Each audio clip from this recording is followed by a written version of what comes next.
Christmas and happy holidays to everyone out there.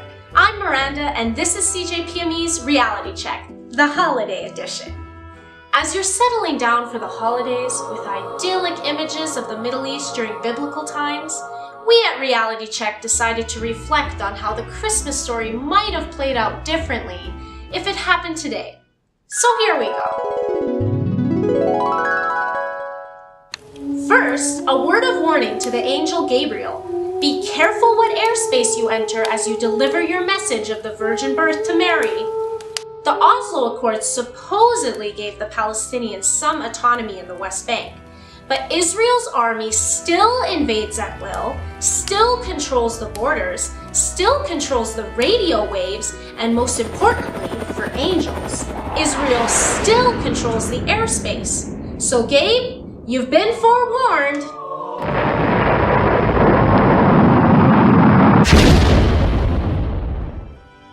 Lucky for Joseph that he fell in love with a local girl. Today, discriminatory Israeli laws prevent Palestinians from the West Bank from joining their spouses in Israel. So a word to the wise in Israel today. Think globally, marry locally. Otherwise, a virgin birth might be your only option. Now, if you remember, Joseph and Mary had to make their way to Bethlehem for the Roman census. Back then, the biggest problem in making the trip was sore feet. But today, the problem is checkpoints. Someone traveling from Nazareth to Bethlehem today would have to pass through literally dozens of checkpoints, as Israel tightly controls all movement of Palestinians. But lucky for Joseph and Mary, as Jews in modern-day Israel, they would have a yellow license plate for their donkey. So they would zip right through those checkpoints and would have access to all the express highways. Too bad they'll be missing out on the white Christmas that Palestinians usually enjoy. Once in Bethlehem, 2,000 years ago, the challenge for Joseph and Mary was to find a place to stay. Remember? They ended up in a manger because there was no place at the inn. But not a problem today. The couple could stay at the walled-off hotel, a hotel with a magnificent view of the 8-meter-high wall that Israel built to bisect Bethlehem to separate Palestinians from Jews. And in general, there's no problem finding a room at the inn today. There's always vacancy in Bethlehem hotels, as Israel's wall and military occupation have devastated the tourism industry for Palestinians. So it's Christmas Eve. The fateful night has arrived.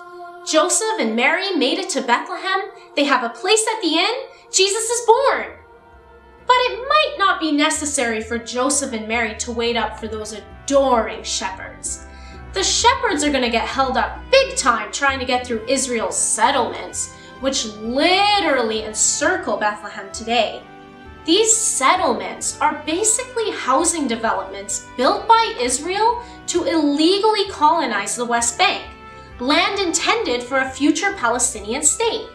So sorry, Joseph, Mary, Jesus, no adoration from the shepherds. And unless they're willing to risk Israel's Iron Dome missile defense, those hosts of angels might not be harping or heralding either.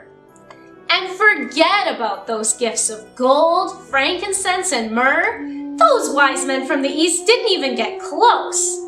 Balthazar from Babylon, modern-day Iraq? Forget it. Melchior from Persia, modern-day Iran? You gotta be kidding. Casper from India? Well, he might have made it farther than the other two. But there's one small problem. Life certainly wasn't easy when Jesus was born, but if God had waited another 2,000 years, Joseph, Mary, and Jesus would have had a hell of a time trying to fulfill biblical prophecy. One thing's for sure, we're never gonna have peace on earth with the status quo. Something to reflect on as we celebrate the holidays, because things just aren't so peaceful in that little town of Bethlehem tonight. So support Palestinian human rights and help us tell their story this Christmas season. Happy holidays from all of us at CJPME and Reality Check. See you next year!